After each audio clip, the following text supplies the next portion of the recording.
Halo semuanya, selamat datang kembali di video lesson terbaru aku masih di course tentang genre of text. Nah, ini adalah lesson pertama kita dan seperti yang udah aku bilang di course overview, kalau di lesson pertama ini aku bakalan ngejelasin tentang salah satu jenis teks yaitu recount text. Nah, recount text ini adalah salah satu materi yang diajarin, yang dibahas di SMA, di kelas 1 SMA tepatnya.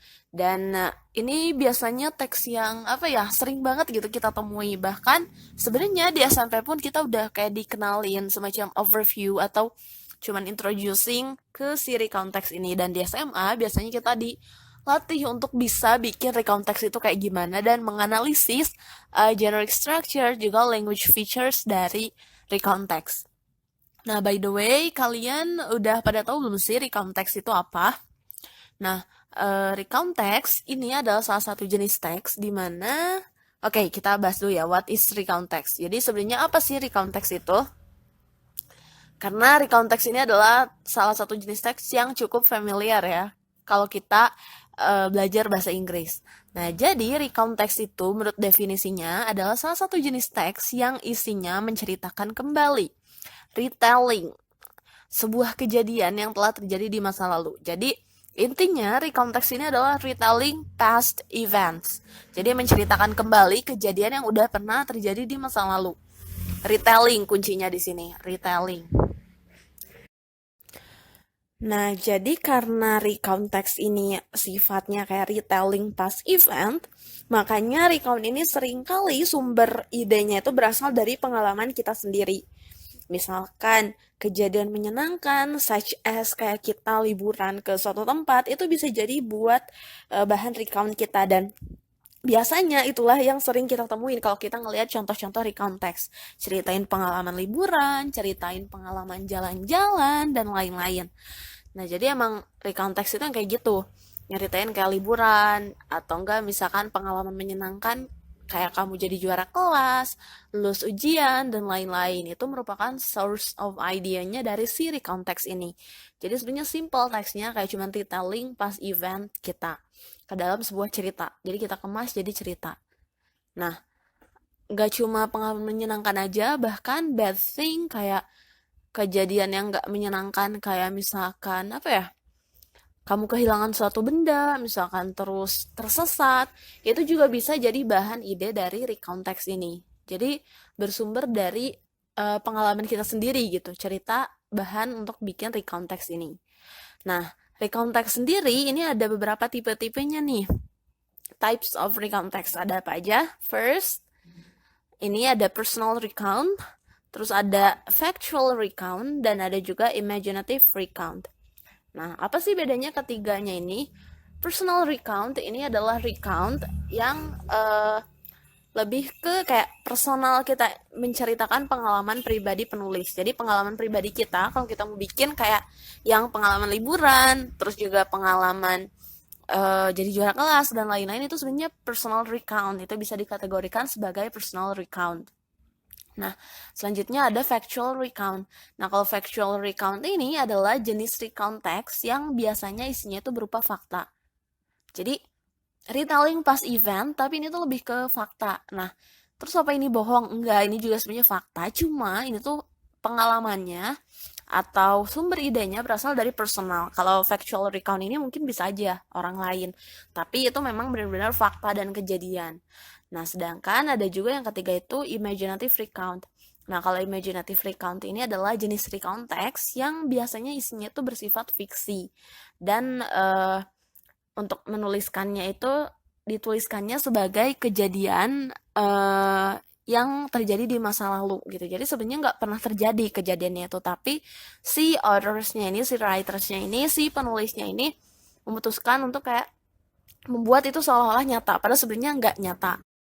Jadi try to imagine, misalkan kamu liburan ke Europe nih, tapi kamu sebenarnya nggak pernah liburan ke Europe, tapi kamu pengen nyeritain, ah gimana sih ceritanya di Europe ini kayak gini, dan kemudian kamu menganggapnya sebagai past event kamu. Nah, itu bisa dibilang sebagai imaginative recount. Jadi sebenarnya nggak pernah terjadi, tapi kamu dituliskannya itu sebagai suatu kejadian sebenarnya yang pernah terjadi di masa lalu.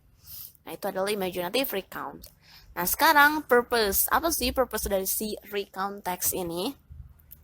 Purpose-nya itu atau tujuannya itu adalah antara lain ini dibuatnya teks ini antaranya sebagai informasi dan juga sebagai hiburan buat pembacanya. Jadi informasi di sini informasi ngasih tahu, oh si penulis ini udah pernah nih liburan ke sini dan atau si penulis ini pernah mengalami kejadian tersesat. Nah, itu bisa jadi sumber informasinya, informatif.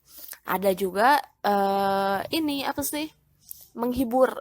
Jadi sisi menghiburnya itu misalkan ini nih kejadiannya tersesat terus dia ngalamin hal-hal lucu di perjalanannya itu kemudian dia jadi wah gitu kan.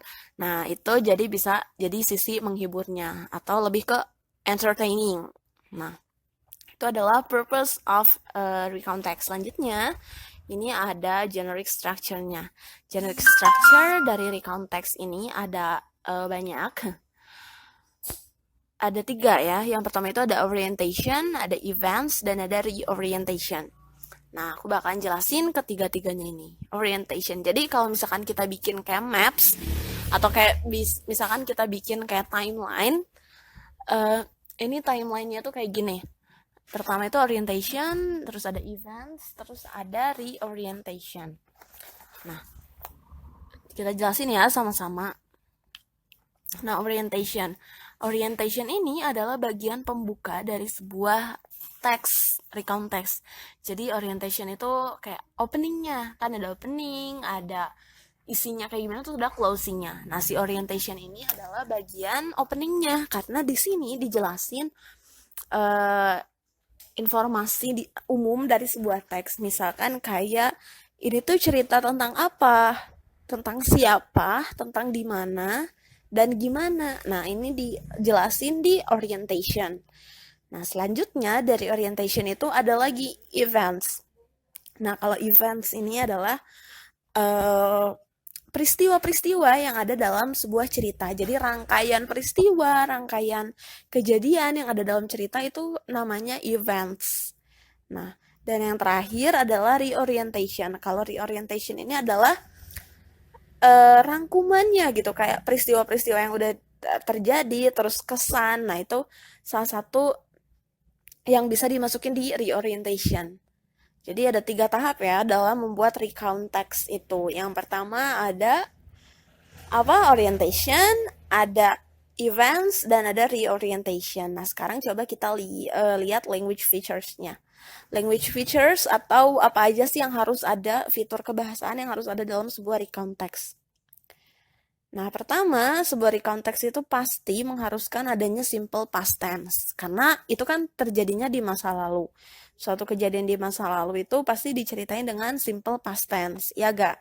Nah, makanya ini pakai simple past tense gitu, karena itu terjadinya di masa lalu. Kemudian ini pakai action verbs karena banyak kegiatan, apalagi di contoh events. Itu kayak kata kerja kayak go, misalkan kata kerja kayak run, kata kerja eat, drink. Nah, itu adalah action verbs. Dan ini pasti banyak ditemuin di situ. Dan kemudian noun phrase. Noun phrase ini yang spesifik noun phrase. Karena ketika di recount, kita nerangin misalkan tentang pengalaman kita. Nah, pasti itu ada spesifik noun phrase-nya kan, yaitu I, misalkan sebagai tokoh utamanya. Atau misalkan she, atau misalkan he. Nah, itu adalah spesifik noun phrase. Kemudian ada juga adverbs atau adverbial phrases. Adverbial phrases ini di sini menekankan ke urusan waktu, lebih ke setting ya. Waktu, tempat, suasana, kayak gimana. Nah, ini dijelasin sama adverbs. Dan juga ada adjective. Nah, kalau adjective ini lebih ke kayak nerangin kayak gimana sih kesan kita. Misalkan ketika kita nyeritain pengalaman liburan, pasti ada adjective-nya.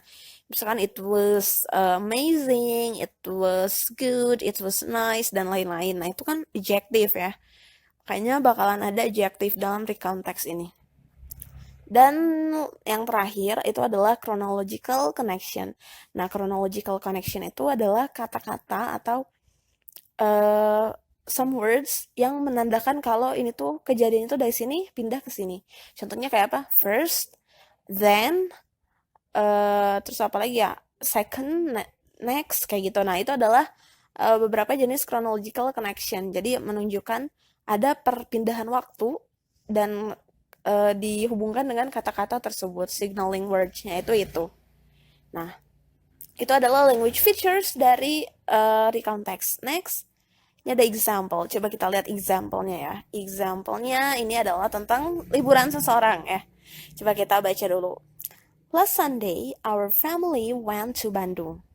We went there on New Year holiday by plane. It was an amazing trip because I went to Bandung with my family. In Bandung, we visited several famous places.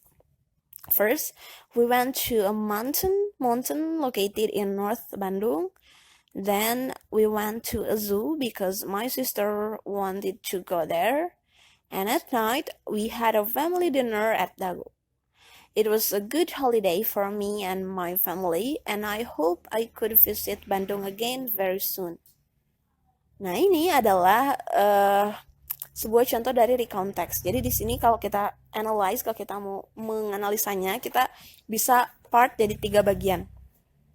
Yang pertama, orientationnya di mana nih? Nah, ini nerangin waktu, ini nerangin siapa aja yang terlibat dalam cerita ini, dan ini misalkan kapan, dan ini gimana. Nah, ini adalah orientation.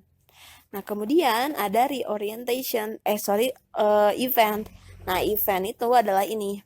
First, we went to blah blah blah, then we went to blah blah blah, and at night we had a family dinner at Dago.